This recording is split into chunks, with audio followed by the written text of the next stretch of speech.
Hello, and thank you for tuning in, everyone. Welcome to Community Table Talk. Today, I am very excited to introduce our guests. I have with me today Josh Todd and Allie Finnie, both from Thresholds Homes and Supports. So Josh and Allie, thank you so much for joining. Hi. Thanks for having us. Hi. So today we're going to be discussing everybody's favorite topic, which is unit takeovers, something that most housing providers and support providers will struggle with if you work with high acuity folks. So before we get into the questions, as always, I'd like to begin with a land acknowledgement. And I acknowledge that the land on which I host this from today, which is Waterloo Region, is the land traditionally used by the Haudenosaunee, Anishinaabe, and Neutral people. I also acknowledge the enduring presence and deep traditional knowledge and philosophies of the Indigenous people with whom we share this land today. So let's begin with a very broad general overview. What is a unit takeover? So a unit takeover is a situation where a legitimate tenant of an apartment or home is taken over, where the home of the legitimate tenant is being used by somebody who doesn't live there, either because of psychological, monetary, or physical needs of that person who's taken it over. And it's a situation where the legitimate tenant can't get rid of that person for whatever reason. Yeah, and I think for our housing providers, we sometimes see this with when we start getting reports of unauthorized guest staying, if there's, extended beyond whatever the lease outlines, sometimes we can forget that those guests aren't always welcome. Yeah. And when we're talking about unit takeovers in general, who does it happen to? Like, what tenants would be most at risk for a unit takeover to happen to them? I mean, there's many different groups that would be able, might have a unit takeover. So people who are vulnerable, people who likely wouldn't defend themselves, people who are under the poverty line, people who may be living with physical or mental illnesses, people who are single mothers, people who are elderly, people who use substances. I feel like when that happens, people who are taking over the units often use violence threats and anything else to try to intimidate the tenant to letting them stay. And so when you're already in a vulnerable scenario, you are significantly more at risk. And then it's also possible that multiple individuals are trying to stay, which puts you even more at risk because you don't want to fight back when you're already feeling vulnerable and you don't really have any resources at your fingertips to be able to fight back and try to get them out of your unit when you're feeling unsafe. It's also more likely to happen to people who are single, right? The data shows that it happens more frequently to people who are alone in their home rather than somebody who's in a couple or have a family, which makes sense, right? Because it's more difficult to convince or work your way through into a home when there's multiple people living there. So generally it happens to folks who are single. I also think there's a piece that comes in to when someone who's experienced homelessness, they know what it's like to be on the other end of it. So when someone who may not have a stable home needs somewhere to stay, they know what it's like. And so they let them in at the beginning, and then this person may overstay their welcome. And then when it gets to the point that they're an unwanted guest, they may continue to stay because they were welcome in the beginning, and then it's that much harder to get rid of them. Mm-hmm.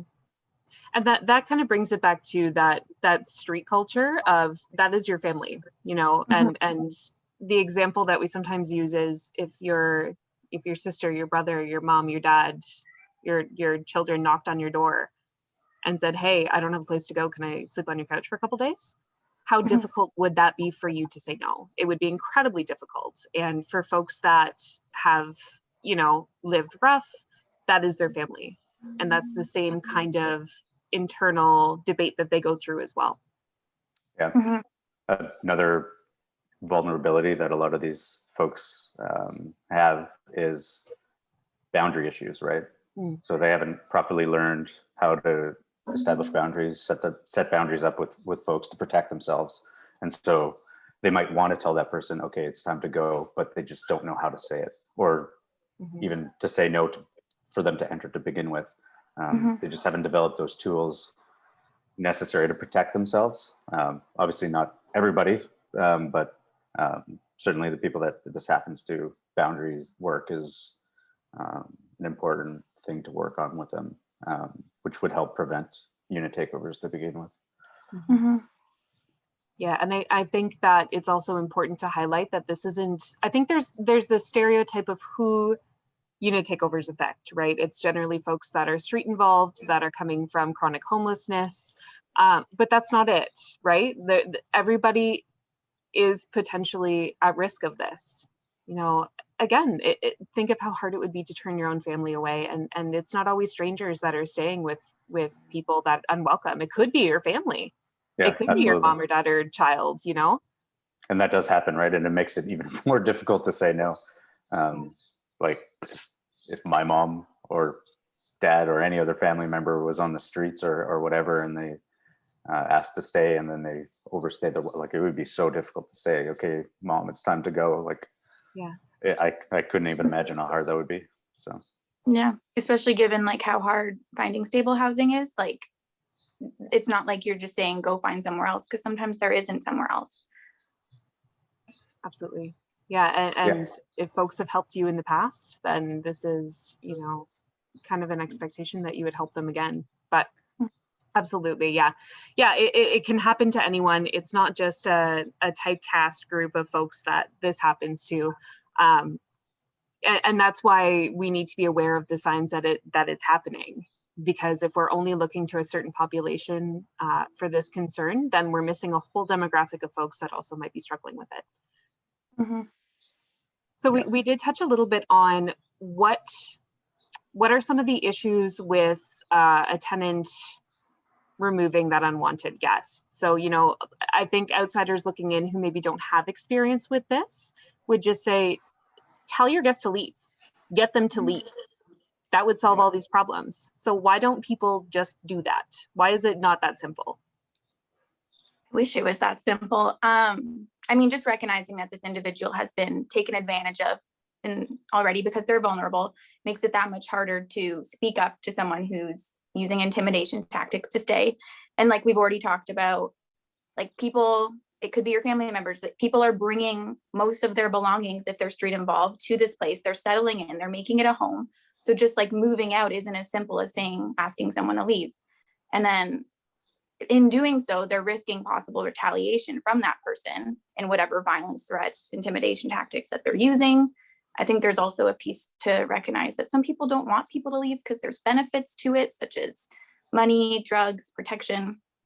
So in having those people stay, they're gaining some sort of benefit from it without overly recognizing the risk that it has on their tenancy. And then another barrier, I mean, a lot of people who are street involved don't typically use the authorities or security at their buildings, or they may have a bad history. So not only could they potentially get other related charges for any illegal things that could be happening in the unit, but they could risk being labeled as a rat in that community, which ultimately puts them at risk as well. So there's just like so many pieces that make it so much harder to speak up and ask for help when there's so many negative pieces that come out of it as well. Yeah, also, I think it's important to recognize as well that the tenant might not even know that it's a unit takeover to begin with. Like to us, to somebody else, it might seem obvious, but if you take somebody who's been on the streets for 20, 30 years, put them in an apartment for the first time, they might not even see it as an issue that people are staying in their apartment, right? Like there's a lot of times these folks are used to sharing dwellings. So if they've been in the shelter system for a long period of time, well, they're just accustomed to having multiple people in their living environment, right? So they might not even see it as an issue, or even they wouldn't even label it as a unit takeover, because that's just, to them, that's the way you live. You let people in and you share your space. So it might not even register as an issue for them. That's a good point. Yeah, building that awareness of your rights and responsibilities as a tenant is definitely an important piece when folks are maybe not used to that environment, like you said. Absolutely. Something else I just kind of wanted to quickly highlight in regards to, why people don't just ask them to leave is home care. Sometimes we see it where someone has a disability or some sort of barrier, accessibility issues, and their caregiver is the one who moves in with them. Have you guys had experience with that as well? We did with one person in our program, and it got to the point where this individual was allowed on the lease, but only if the main individual actually lived there. So it became a really challenging issue when the main individual no longer lived there, but this person needed somewhere to go. So they've lived there for years. They have all their stuff there. It's literally their home, but now they can't even live there. So now they technically have taken over a home and can no longer legally live there because they're not officially on the lease.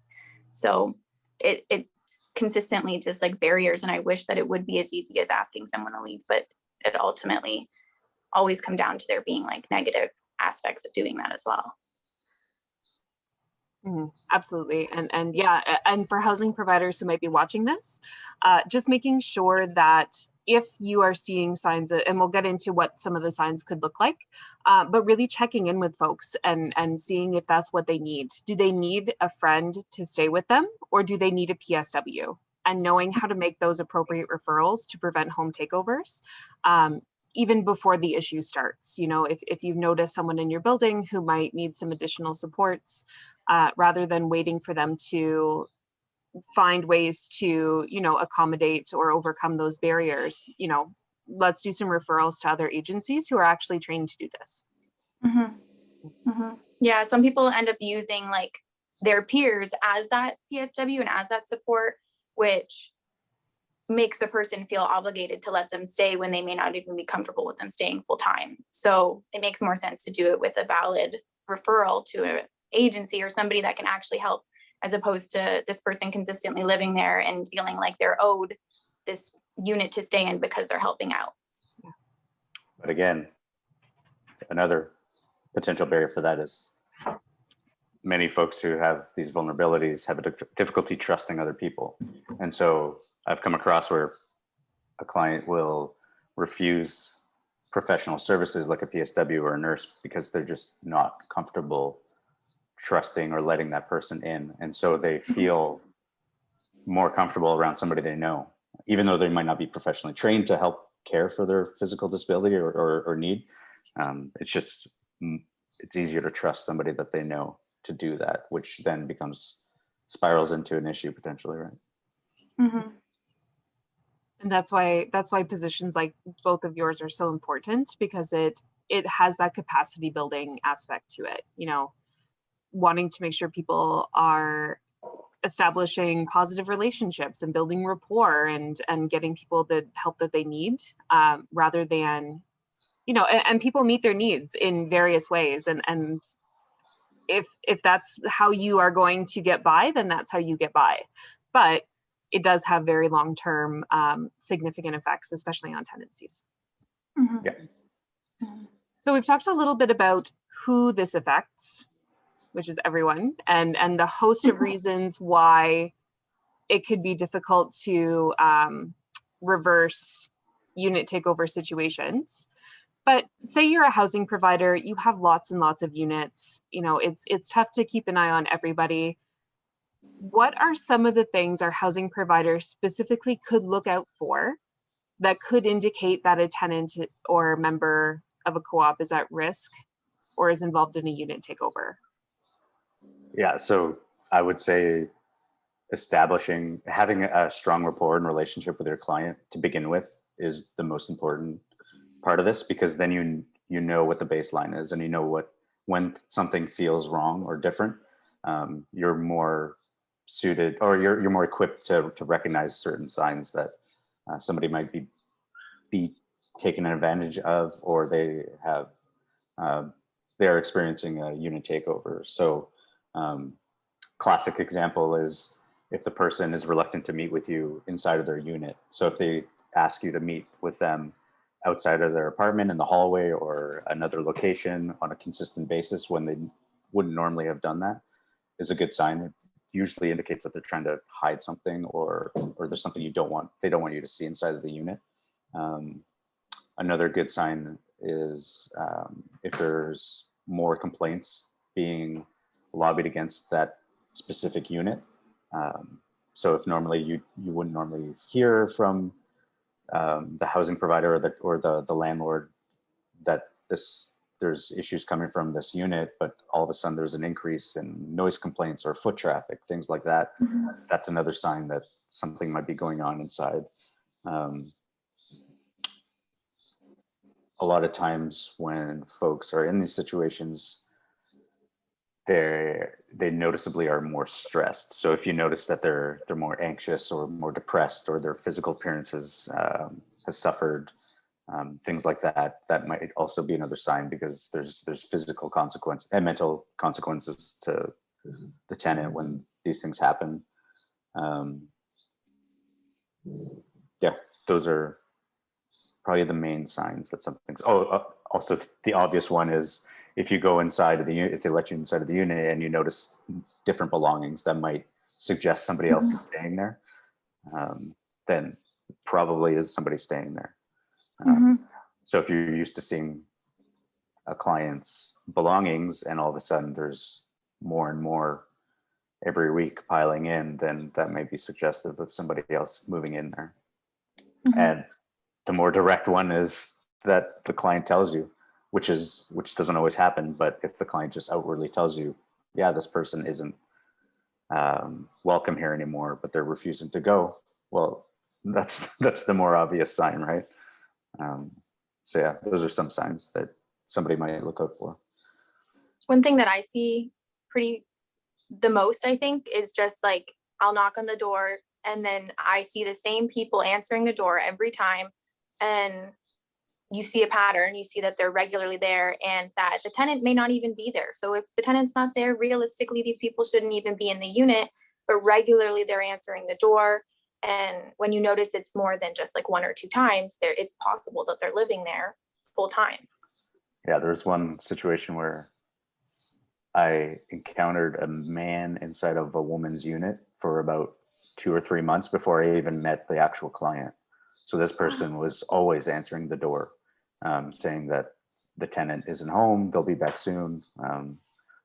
And that happened consistently for 2 or 3 months before I actually met the client face to face. So yeah, a lot of times the people who are taking over the unit will establish it as their own and make it obvious, intentionally or not, but so by answering the door, the intercom system, things like that. Yeah, I think that's a great point, because just think if you were visiting a friend's house, would you feel comfortable not knowing who's on the other side of that door to get up and answer your friend's door? For me, that would be extremely uncomfortable and a huge invasion of their space. But that is definitely a sign of ownership over the space. This is my unit. I will answer my door. If you did, it'd probably be once or twice, not for 3 months consistently. Yes. Yeah. No, absolutely. And just kind of as an aside here, I liked, Josh, your approach to noticing these things is to build that rapport and to understand the needs of your clients. Do you have any advice for housing providers, either you or Allie? If a housing provider does notice that something could be going on, how do you approach that conversation? So being direct with them. So trying to take them away from the unit so that it's not your conversation isn't overheard. Just point blank asking them, like, is this individual welcome in your home? Are you feeling threatened? Do you feel worried or scared of asking them to leave? So taking them out of the situation. There's been times where I've met with a client at their mother's home, far away from the site of the unit, to have a frank conversation about what's happening inside their unit, just because it's not only the person in the unit that they might be afraid of talking about this in front of, but also the neighbors.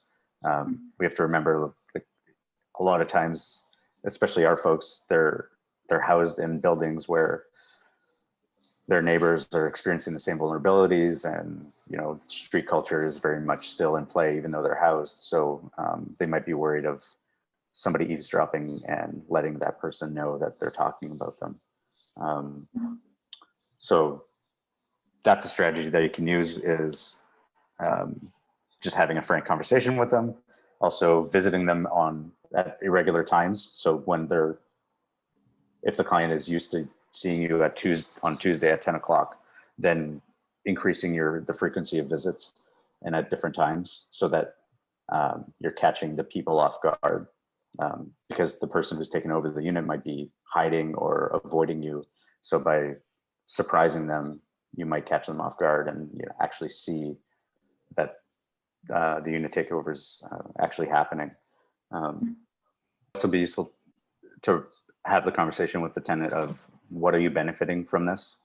So if it's money or socialization, connection with other people, finding legitimate other ways of attaining what they're looking for might be a good way to intervene or prevent it to begin with, because these folks might not necessarily know how to attain what they're searching for legitimately. So offering them alternative solutions to what they're after or their needs is another approach as well. Yeah, and what I hear from some of the examples of the interaction that you gave between the landlord or the housing provider and the tenant involved a lot of questions. It's not so much, hey, this is happening, I know it's happening, stop it. Because that puts people on the defensive. People are, you want to ally yourself with the tenant and say, I care about you as a person. And I see that something is happening. I see you're struggling. What can we do together? When you start allying and you create those relationships, you have that trust and people want to help, and people feel like you genuinely can help them. Because maybe folks have had not a great experience with housing providers in the past. We hear a lot of terrible stories about some of the things that folks have experienced. So, housing providers are starting off on a really tough foot, So making sure that the best interest of the tenant is the forefront of that conversation. Yeah, also establishing a positive relationship with the landlord and tenant is also important, because at the end of the day, they're the ones who are making decisions of how to consequence the thing that's actually happening. So by having a good relationship between the worker, the tenant, and the landlord, so that everybody can work together, as opposed to seeing something, because otherwise the tenant is seen as the bad guy, right? If everybody is against them, the person who's taken over the unit, the housing worker, the landlord, well, then they're ultimately feeling trapped and they might just leave or do something else, right? And so it might just exacerbate past traumas that they've had before in relationships where they can't trust anybody, and it just furthers the cycle. Also, police involvement as well is important. If the person doesn't have positive relationships with the police in the past, that might cause an issue. But if the person's comfortable talking with police outside at a different location, that could help as well, because having the police in this situation on your side is ultimately favorable, right? I know for a lot of our people, when it comes to police, I don't know if everywhere has this option, but at least in our region, we have the community resource officers who are very familiar with a lot of the people in our buildings, and they have a relationship already, which helps when it comes to not feeling as punitive, I guess, so they feel more safe being able to access the community resource officers, as opposed to a random police officer that they don't know, that they could end up being at risk of getting charged or in trouble. So if it's possible to access the community resource officers, it makes more sense given the knowledge they have of the community and the possible relationship that they already have.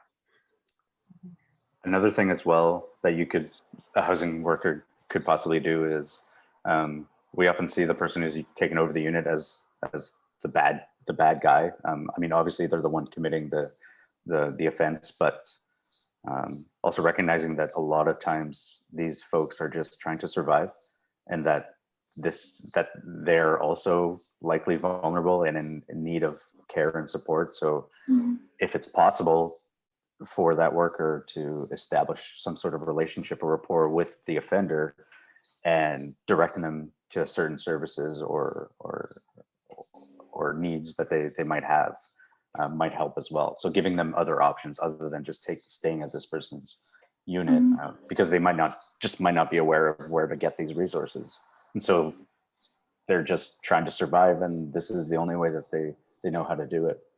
Yeah, and I think that transitions well into kind of our next final conversation about your housing provider or a support worker or another neighbor or whoever. You notice this is happening.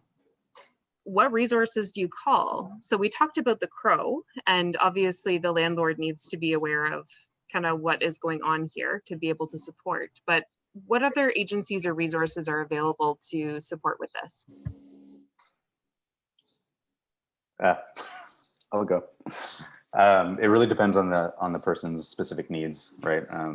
So, for example, if the tenant is a single woman or single mother, then you might direct them towards women's services, things of that nature, who specialize in helping marginalized or marginalized or vulnerable women, directing them towards them. Police, we already talked about using, if the building has security, letting security know what's going on, and just to maintain awareness of the building. There's so many different services that you can direct somebody towards, depending on their situation, right? There's options out there for whatever needs that they have. It really depends on the person's situation. I think like a really like umbrella service would be here 24/7, just to try to get them potentially on like some housing list, or even just giving them the region list to apply for housing, like something that at least gives some sort of hope that maybe there will be a roof over their head, even if it's in the far future. It's something to look forward to. And I think here 24/7 at least gives the opportunity to listen to what your needs are and try to point you in the right direction of where you might get that need met. And to plug here 24/7, the number is 1-844-437-3247. And we use it so frequently, I think we all have it memorized. Or it's just me. But I see that our time is winding down together, and I just wanted to check in with both of you. And is there anything else that you would like to mention or have housing providers or support workers know that we haven't covered yet? I think prevention is something that we didn't really cover.